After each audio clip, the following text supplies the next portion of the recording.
It is beautiful. The insight is beautiful. What happens that we have been perceiving the world outside of people, of relations, of objects, of money, because of ignorance. Now that ignorance is melting step by step, and so I have totally a different perception. One gets agitated over me, and I see that he is not seeing what is within him. And he is only agitated over me because he has certain expectations. And because of that expectation, he is suffering from the RSM syndrome. So now you see what happens. You have a sense of kindness inside, a sense of compassion. So now you perceive through the compassion, through the kindness. Okay, you are agitated, let me explain to you. If he listens to it, it's good. If he doesn't listen to it, it's good. It's good. I had an observation yesterday. Carlene, I said this.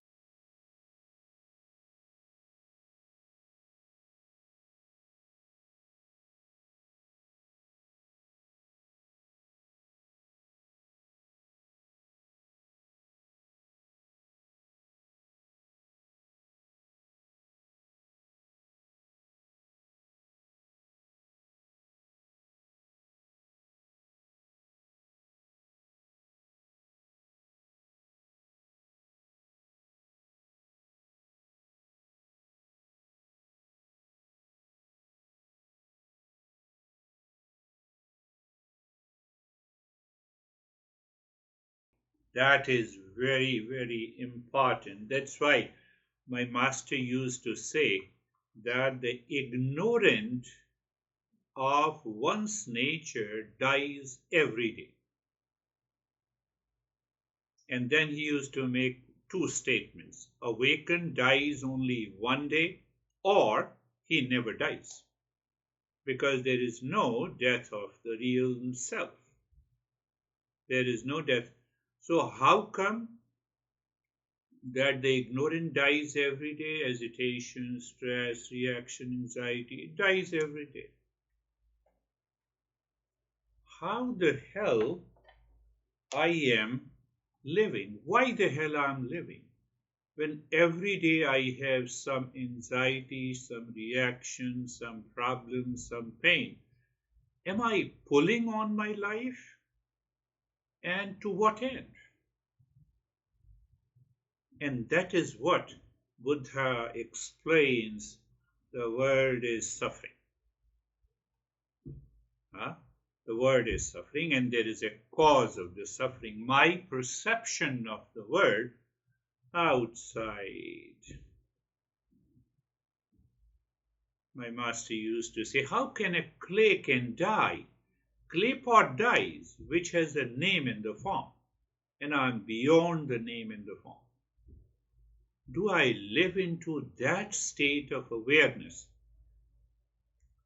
I'm just saying that there will be a little interruption. You know, the guy has come to clean the solar panels. So he will just, Okay. so I'll just be out for a minute. So now you see No that. problem. So I think perhaps this is the first time it's happening over so many years. I think so. Yeah, Maybe one plumber came by once. I'm very, I'm very That's about it. conscious of this. So now you see that I'm just giving you another perception of these verses which we have been taking in the last two sessions. I go to the restaurant, eat pasta, it makes me happy. Pay attention, it makes me happy. I relate myself to you, it makes me joyful. I want to buy a car which makes me happy. I'm using the word me happy, me happy, me happy. Whatever I do, whatever the effort I do.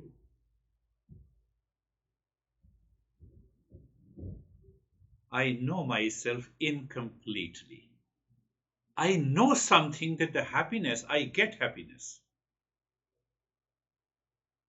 But I don't know my nature is happiness. And that is what we get in meditation. Are you getting it?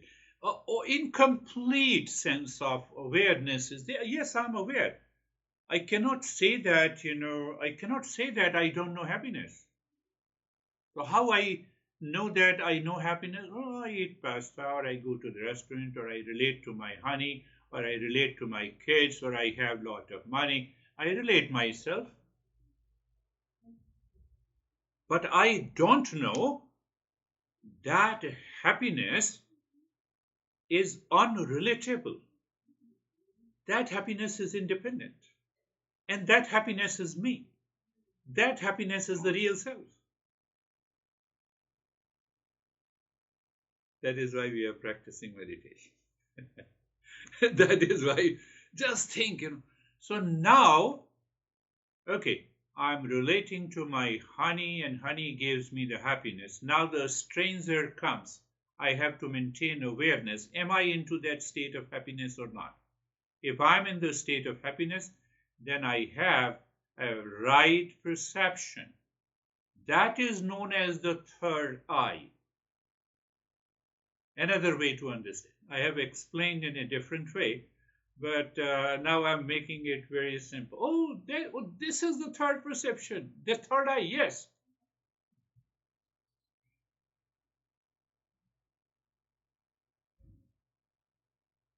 So the master is gradually, progressively taking us step by step to that state, totally in a different way. Patanjali follows another approach, Tantra follows another approach, other masters, but they all talk of the same thing, that the real self is of the nature of absolute existence, consciousness, and bliss. Now you see that now every day, let me do this because it makes me happy. Oh, let me do something for the kids and something for the honey, something. No, I make this effort that makes me happy. Me, happy, me, happy, me, happy. It means happiness is already within me. I overlook and I start making an effect. I start making lot of actions. That is how I am explaining your experiences and your insights. You see that I'm just giving a different perspective, and it's logical, it's rational. Nothing is hidden. It has nothing to do with the cult, dogma, and belief. Now look at how the Krishna approaches, because that is what we are studying the Gita. So in the first chapter, he says, "Oh, do you understand what is RSM syndrome?" Yes, I understand. So are you sure that you are worthy of suffering? Intellectual understanding that no, I'm not worthy of suffering. First chapter ends, and in the second chapter, the person becomes a seeker now. So the Krishna says, here is the real self. You are just wandering into the false self. Now, then there is some big issue. What is that big issue? My intellect says I am the real self, but my mind says that false I is me, and that in between there is a problem. In between, I am not able to. Oh, so you have to do it. So I will just take a minute. Uh, Wow. he is knocking. I'm sorry.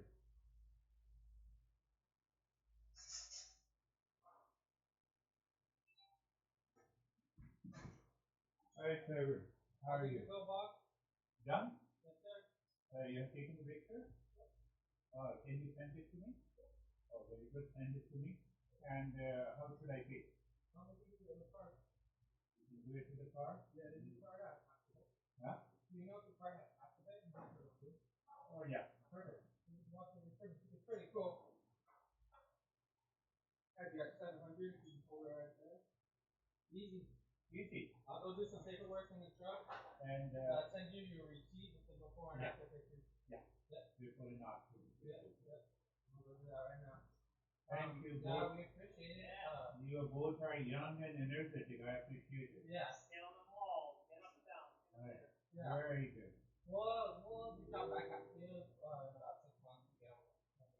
That's when we recommend. We'll see how you feel about it. Okay. Okay. But other than that, we'll get out of here. I appreciate it. Okay. So I need not to talk to you again. I'm in counseling, so I need not to talk to you again. So you'll be sending all the details. Thank you, my friend.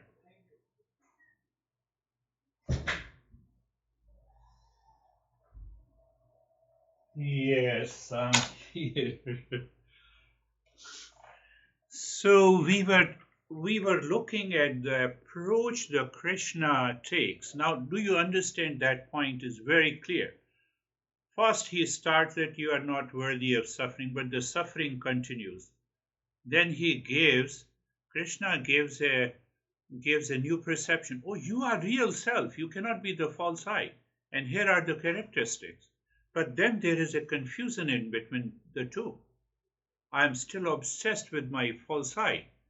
Oh, you are obsessed. So you are thinking, speaking, and acting. Start the karma yoga. Why to do the karma yoga? To purify the mind. And then karma sannyasa. You renounce all the karma. Means I increase my awareness. I now have a different perception. So in that perception, the karma takes the back seat. I'm just aware. I'm just aware. I need not to worry about it. Then he says, now your mind is very much clear, so we can move to the 6th chapter. And I explained to you the meditation. Now there are 2 parts. One is the practice of meditation and other is the meditative state.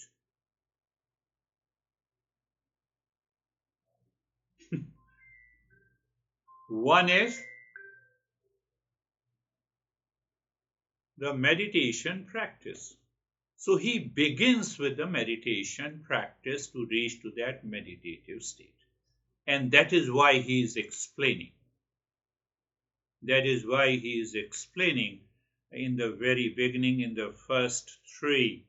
In the first 3 verses, eligibility for meditation, 6, and another 5 verses, the eligibility, qualities for eligibility, and then he comes to another 7 or 8 verses, preliminaries or preparation to the meditation. Do you see what he is doing? Try to understand the Krishna's mind, because through the mind he is teaching. Through the mind he is teaching. So then he sets the milestone. He reminds us, are you aware that you are not the doer? Doer comes from within you, from the mind and the intellect. And you need not to worry about the result. I think perhaps in the last session we discussed about prarabdha, the past impression. What is destined? I live my life for the last many, many years with it. What is destined? What is destined? You should be paying to me. You will definitely pay. And what is not destined, you will not pay. So why should I worry about? I'm just giving one example. Why should I worry about? Why should I worry? So now the worry is gone, then what should I do? What should I do? So now let me focus. That is the verse number 9. I'm just giving you another, then I need not to worry about anything, but I have to be concerned about that what are the 9 traits of a seeker. That is the verse number 9.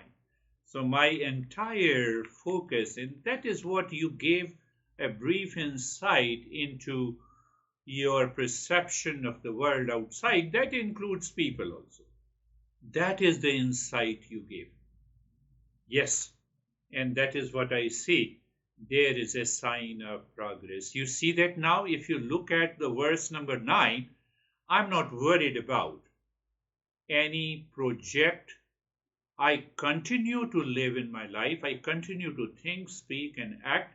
I live my personal life and professional life and social life and family life. Prarabdha. Yeah, let me do the best. But during that period, I have enough time at the emotional and the mental level to focus on the 9 traits of a seeker. Well-wisher. I just talked about well-wisher. A person who wishes well for others without expecting anything in return. You are sitting with your honey. Oh, let my honey rise in awareness. What normally we do, she doesn't understand.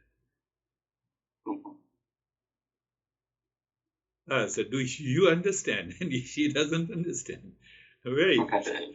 You see, you are getting rid of those smaller impurities. Think in that way. Those 9 truths. Mitra, the friend, someone who offers support and companionship in any situation, in any event, with any people. But you are not craving that I should support you. Come to me. No.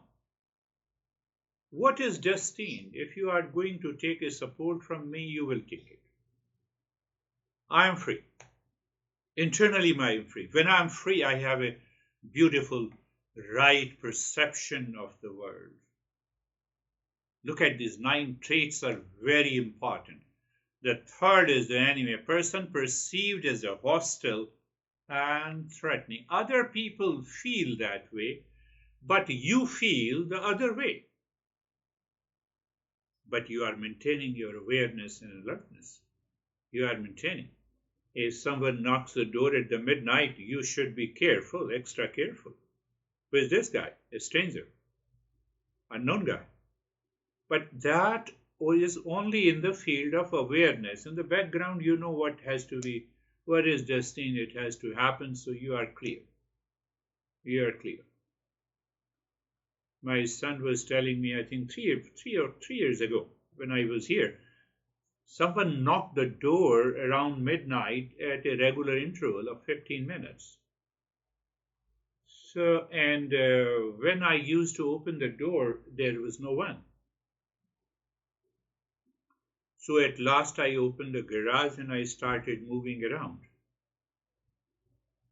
So I called the son. Son said, "You get inside. Get inside. It's dangerous." So that was, I did the mistake. And then I closed the garage and I called the police, cop.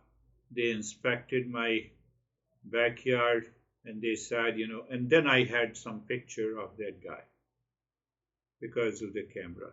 So what mistake I did that I went outside. No, I should not do it. I should not do it. So you see that your enemy part is that. Then neutral. Sometime you have to find out, you have to be neutral in cases either you are dealing with your son, you are dealing with your kids, you're dealing with your honey. Sometime you have to be a mediator. Sometime you have to have a hate, someone who harbors ill will or animosity. So you maintain your awareness and alertness that you make your life foolproof, and then but you don't have any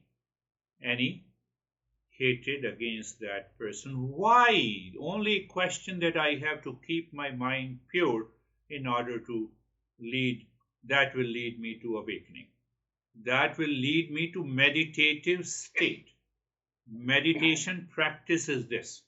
They also include under, they also come under that these things I have to remember. A relative, a person connected by the family ties. My mom didn't call me. Oh, thanks God, she should be happy. That's all. Finished. Why? I'm not attached. Don't I love my mom? Yes, I love my mom. Do I have a feeling that I should call her? Yes, let me call. But don't get attached to it. That is why these 9 traits are there. And then saint or a monk, a virtuous or a holy person. So we check ourselves that internal, that holiness is there, the mind is calm, a sense of kindness is there, a clear perception is there, there are no issues, the dualities and a conflict, wonderful state. And I avoid being a sinner. What it means, I don't create any situation or event, or I don't say anything which can result into unfavorable circumstances. 9 traits of a seeker, that is what that is what a person who has got your back appreciate that person. And you should also give it back to the other person whenever it is required. So in that way, the mind is moving calmly without creating a sin. Sometimes we feel that, I should have helped this guy. We feel that. Sometimes we feel that I should not have said this thing, that has hesitated the person. So you are getting a feel of those impurities of the mind. And then you can get rid of it. You get a feel. So in Christianity, we talk about that conscience. We talk about the conscience. But nothing to do with the conscience. It has to do with the higher consciousness. But yes, the word that is used. Your ride or die through thick and thin, means that is the friendship. The enemy, that person you had rather avoid, but you cannot. That becomes the enemy. So that feeling of enmity, you get rid of it. The neutral party.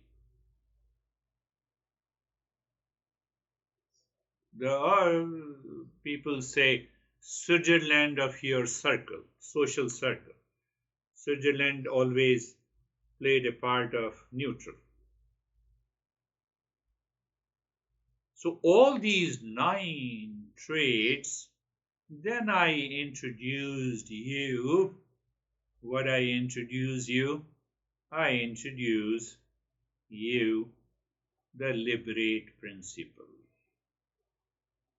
So liberate principle, liberate acronym, you just keep on contemplating and reflecting. Any thought that comes to you and that disturbs you, apply the liberate. L, live in my true nature. I am upset because I am living in false nature. What needs to be done? The word, the letter I, investigate. What I have to investigate and what I have to do. I have to separate the false I from the real I. That is what I have doing. Okay, liberate, L-I-B. Oh, I have to break the attachment. Oh, there are past impressions which returns, and that causes the upset.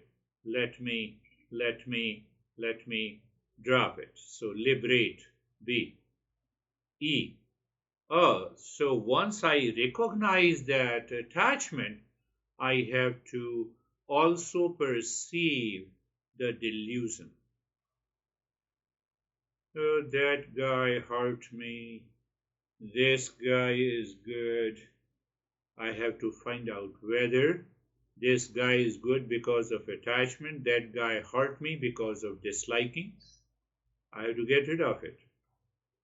So I am not objective, I'm subjective. I want to know my feeling towards you, towards a second person, towards a third person.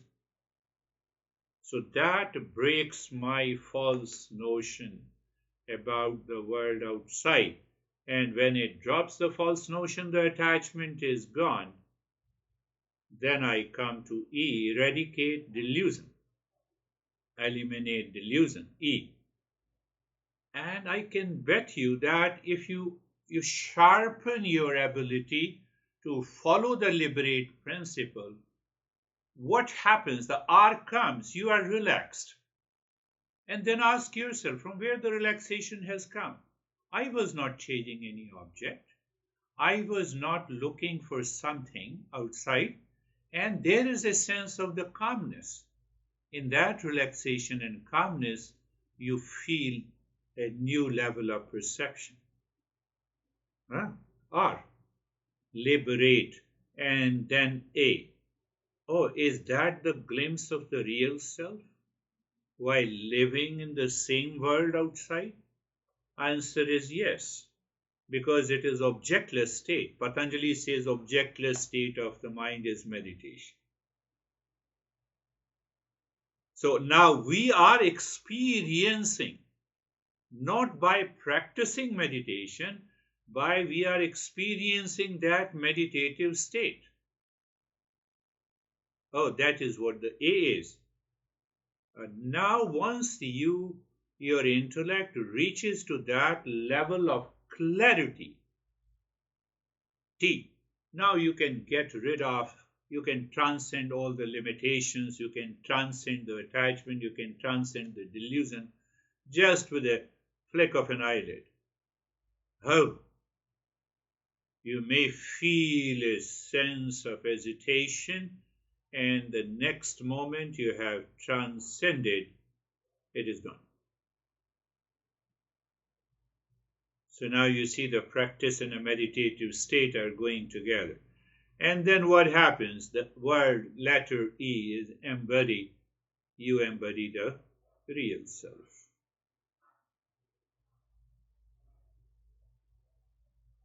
Now the verse number 10 to 17. What aids, what helps this process? What helps this process? If we look at the verse number 10,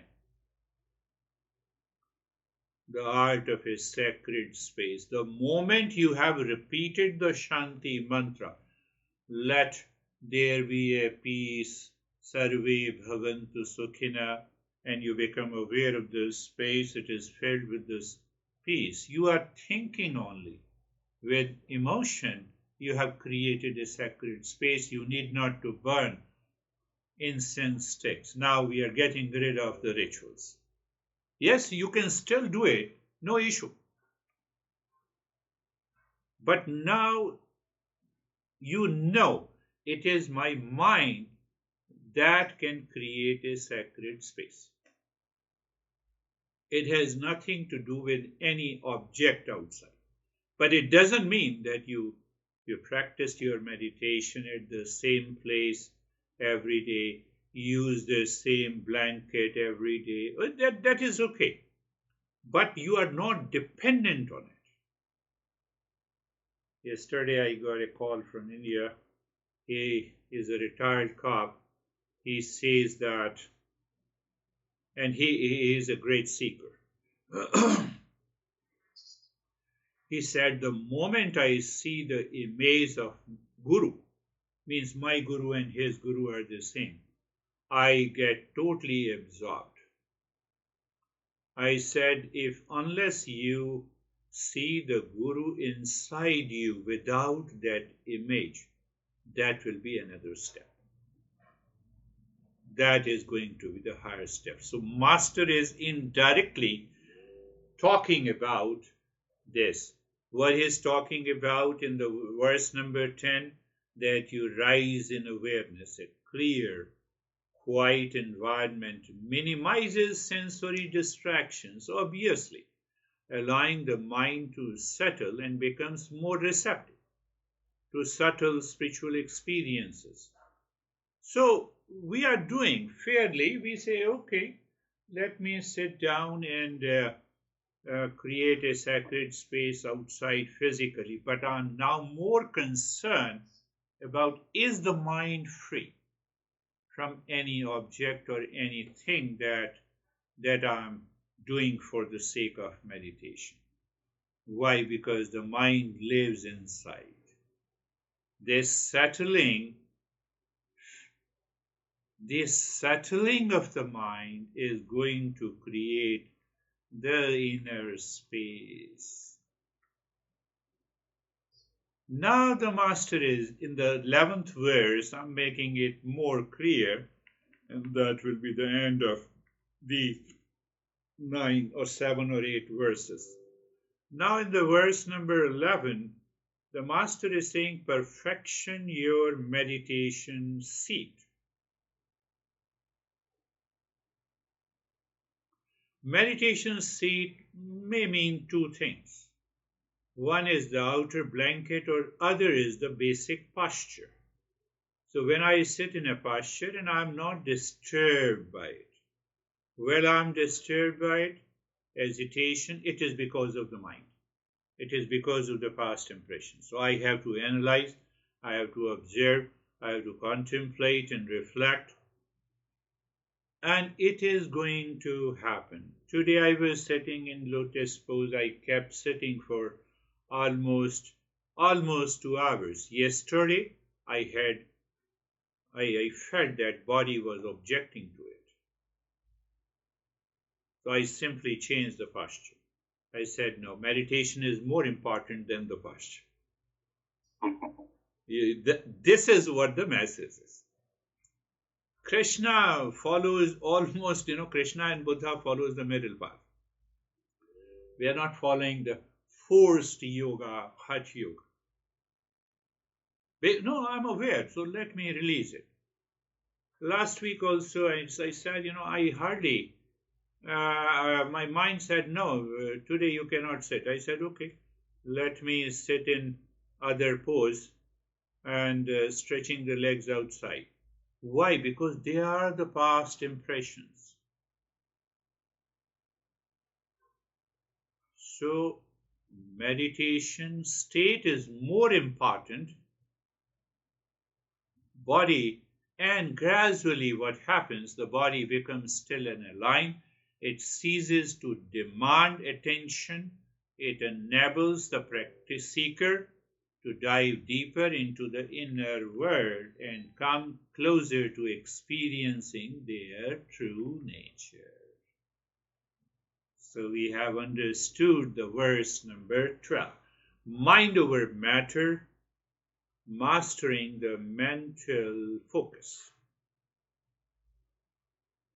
Because the body is not taking my attention, because the past impression is not causing any trouble, then I can make myself free from any trouble if it arises in the body by softly changing the posture. Why? Because I want my mind should remain focused inside.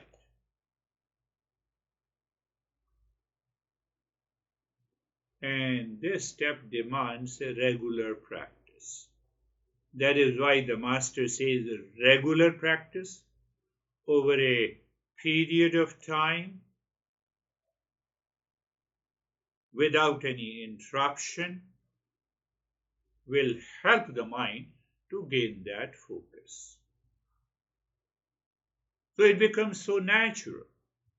I just keep everything free for every session, not only your session. Only today, after more than 4 years.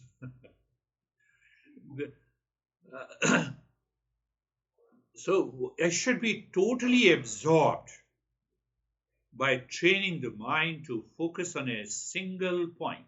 What is that single point? Om Namah Shivaya. whether it is a sound, whether it is a mantra or an image. As a seeker, we can develop the mental strength. We need a tremendous mental strength and clarity. This is what the Master is talking in the verse number 12. Why it happens? It helps you to rise in consciousness again. Any focus helps you to rise in consciousness. Modern psychology, it says focus on this object, with exception of the rest of the objects. So those rest of the objects are waiting. Once I leave this object, those impressions will return to my mind. That is why the Master gives you a clarity in the 9 traits of a seeker. You have already changed your mind and mental attitude. Do you see that? You have to relate it. And so, okay, I'm kind, I'm neutral. So I'm neutral, kind, and then I have nothing to worry about any person, mind. Why you have invited that person in yourself, in your mind? I don't need that. And the moment you say, I don't need that, it goes away, it slips away. Look at this. That is the approach. So the concentration or focus in Eastern wisdom is different from the modern cycle. I want to bring another explanation. Patanjali explains in a different way this concentration. You have a pet dog and you have a leash. So put the leash on a dog and then leash is tied down to the chair. So what happens? Now the dog can move around into that limited area only, which prevents any distraction or disturbances. The dog is moving. Patanjali says our concentration is like this. He explains Deshabandhasya Chittasya Dharana, confining the territory of the mind consciously to one object. What it means? One object, Shiva is one object. I know the image of the Shiva. No, you confine the territory of the mind on the Shiva. Did you get it? No, sometimes your mind wants to pay attention to the feet only. It's okay. Sometimes my mind wants to remain absorbed with his eyes of the Shiva. It's okay. You see that? Shiva is the confining the territory. That is the purpose of an image in meditation. Are you getting it? Mind is confined only to the Shiva. Whether I see his ears or eyes or his deer skin on which he is sitting or sitting in a pose. Okay, mind, are you there? On any part of the Shiva? Dog is confined into that territory with a leash. The mental leash is confinement of the territory on that object, whether in the form of an image or it is in the form of Om Namah Shivaya mantra. That will work. Om Namah Shivaya, and the mind says Hani Shivaya. Oh, no, it is only Om Namah Shivaya, not Hani Shivaya. It will come. So now there is a clarity. This clarity comes because of the 9 traits in the verse number 9. We briefly gone through it. Because now the mind instantly, it lives in a higher awareness. So my mental focus is very clear. So another posture The verse number 13 says that, yes, if you find there's a lot of distractions in the beginning of a meditation, then pick up a posture, go a little deeper. Say, for example, you are sitting in a lotus pose. Find out which area of the body you feel the pain, you feel reaction, and then make it a habit. You are talking, you are sitting in your home watching the TV, and sit in lotus pose. Mind is outside, you are sitting there. Okay, that's good. And I used to do it. You're watching even a horror film, and then you're just sitting, at least your elasticity, you are able to sit for an hour comes. So what is going to happen? You have divided the mind. You're watching a film at the same time you are sitting in a lotus pose. It will help you to remove the blockages that can impede my spiritual growth. Again, it is rise in consciousness. Master Krishna here also lays a very specific term. He says that your spine and the head should be in a straight line, and you should focus on the third eye, between the eyebrows. So you have between the eyebrows and at the base of the spine, we have the meeting points of three nerves. One is the right flow of the nostril, other is the left flow of the nostril, third is the central flow, according to kundalini. We say Ida, Pingla, and Sushumna. Now, when we understand this Gita, Gita simply says you just be aware of the flow of the breath through both the nostrils. Not only at the time of meditation, but also during all the time. Whenever you remember, oh, let me check the flow of the nostril. They are equal? Very good. So when they are equal, you are in a heightened state of awareness. And if that is available at the time of meditation, on that given day and the time, you are absorbed deep into the meditation. So, yes, we can do it a couple of times. The spine and the head is straight, but you need not to focus in between the eyebrows. You have to simply be aware of the flow of the breath. There is another way, and if you find the right flow is little more than the left, so then keep your focus on the left flow, maybe for a few minutes, and you will find the flow of both the nostrils become equal, because you have already made a decision to meditate. So the pranic energy flow becomes equal.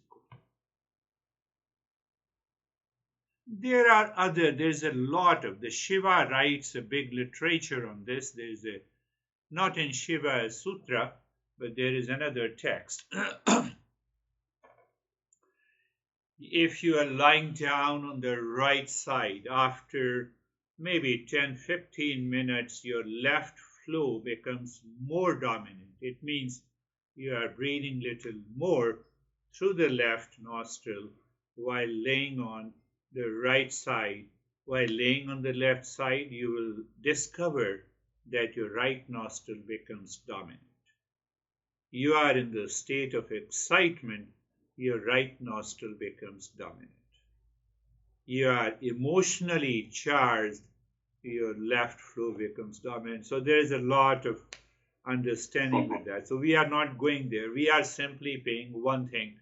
Let me have aware of the flow of the breath even during the day.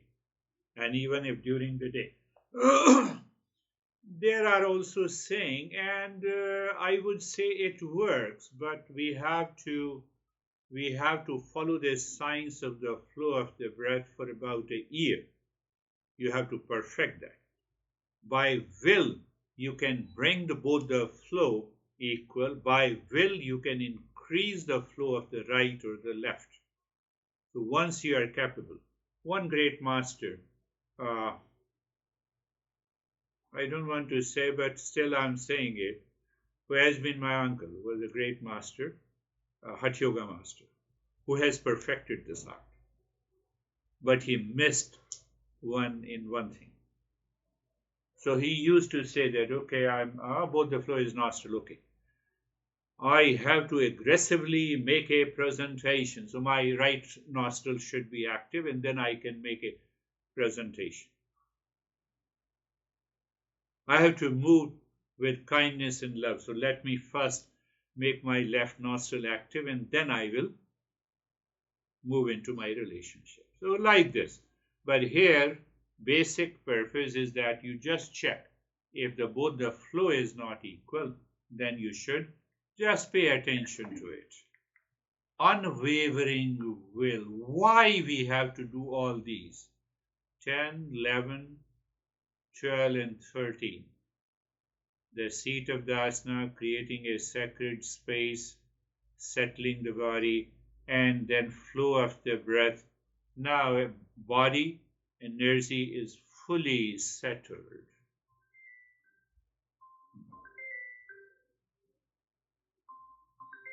Body energy is fully settled. Verse number 14. What he is saying. He is talking about the will present in the intellect.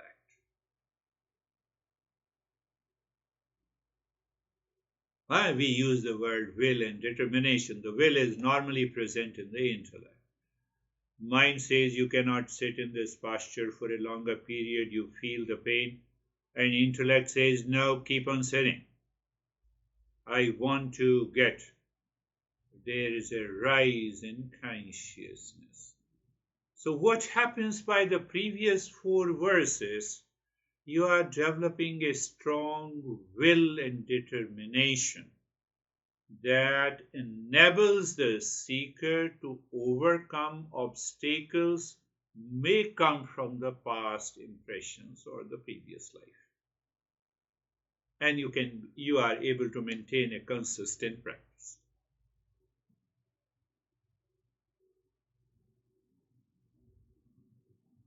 Lot of challenges in my childhood.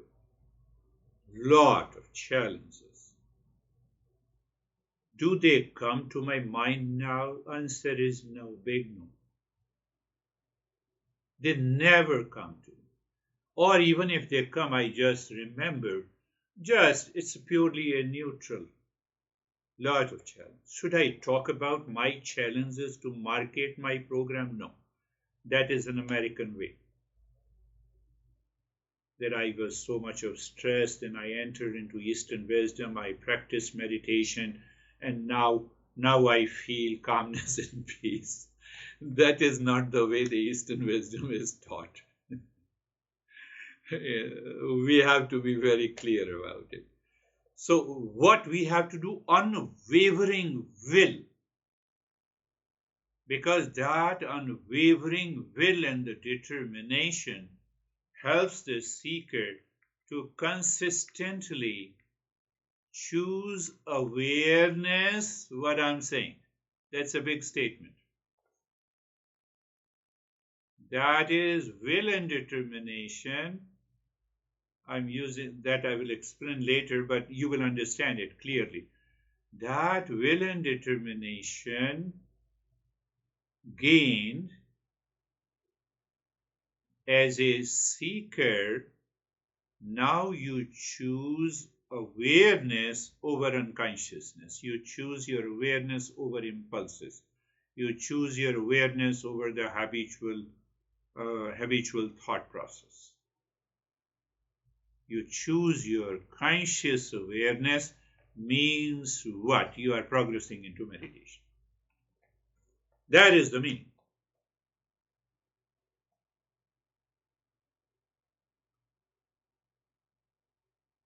So I'm choosing conscious awareness all the time. And what is the nature of the real self? Real self is the nature of pure consciousness. Oh, that is why. So that is what the verse number 15 is explained in a very simple language, that ultimate union takes place. Ultimate union takes place.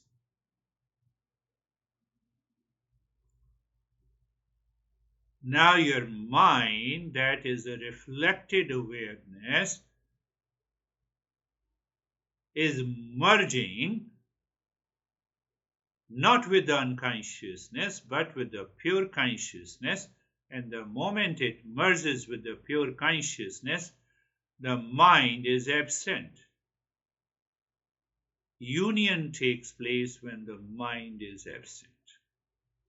Now you see the entire process, the way Krishna explains each and every step from the verse number 1 to verse number 17, 16, 15. But in that process, our beloved master says, don't go for extreme. Verse number 16. Buddha's path and Krishna's path are same. Don't go to the extreme. We sometimes start doing the fasting. Sometimes we get frustrated. I'm not able to sit for meditation. I want to sit for 3 hours.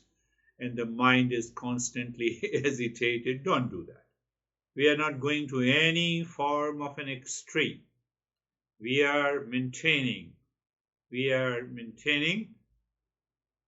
what? Verse number 9, the 9 factors. The way I treat my enemy, with that calmness, I treat my past impressions. I treat my agitation in the mind in the same way. No extreme, please. Balanced living, avoiding extreme. And then if you go to the verse number 17,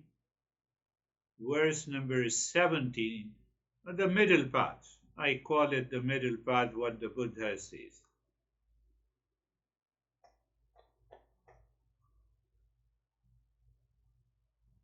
So there was in the body, before I started suffering at the physical level, I changed my habit. I stopped eating all the carbs, the wheat and the rice.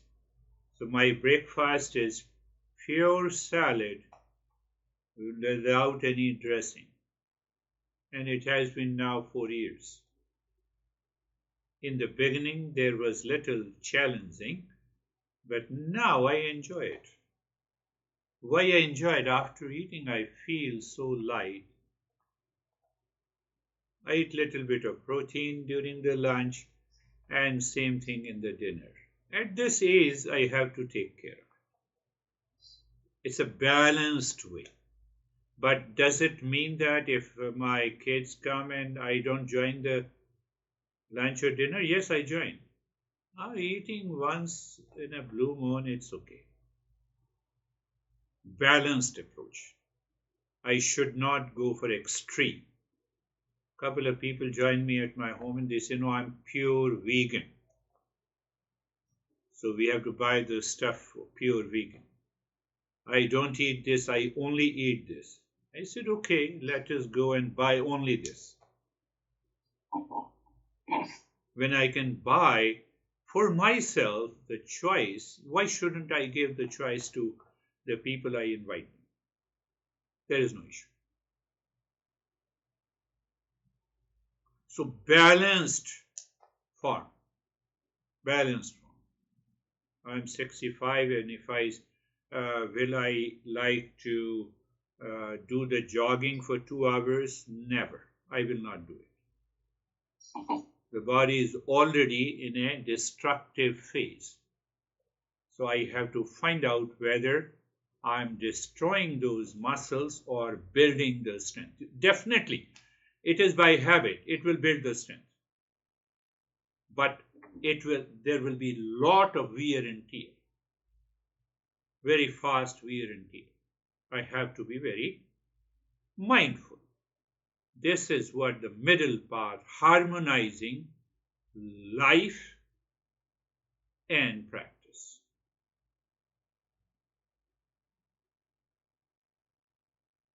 Harmonizing life outside. Why? Because of the 9 factors, physically and mentally. And then from the verse number 10 to 19 or 17, I understand that is the right approach to awaken to myself, focusing the mind and the senses, preparing the mind and the senses.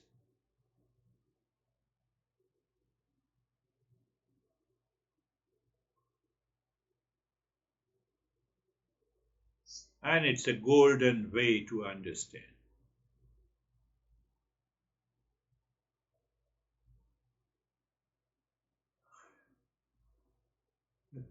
Just think of that. I told